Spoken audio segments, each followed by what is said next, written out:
Right ఇక తెలంగాణలో జనసేన సభకు ప్రభుత్వం అనుమతి ఇవ్వకపోవడం సరికాదన్నారు టీబీజేపీ చీఫ్ రామచంద్రరావు. ప్రజాస్వామ్య దేశంలో ఏ రాజకీయ పార్టీకైనా ఎక్కడైనా సభ పెట్టుకునే హక్కు ఉంటుందన్నారు.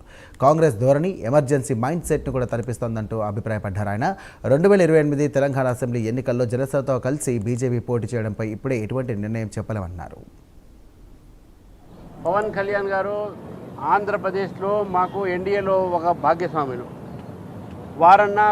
వారి పార్టీ అంటే కూడా మాకు గౌరవము, మాకు ఎటువంటి విభేదాలు వారితో లేవు కూడా. ఎవరైనా ప్రజాస్వామ్యంలో సభలు పెట్టుకోవచ్చు.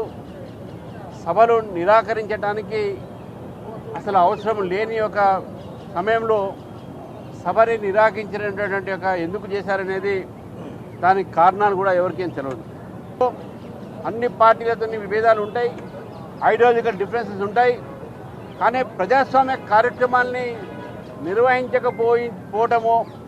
నిర్వహించకపోవటానికి ఏవైతే ప్రభుత్వం ప్రయత్నం చేస్తుందో ఇది అప్రజాస్వామ్యమేనని, ఇది ఎమర్జెన్సీ ఒక మైండ్ సెట్ అని చెప్పేసి కూడా కాంగ్రెస్ పార్టీ మైండ్ సెట్ అని చెప్పి భావిస్తా ఉన్నాము.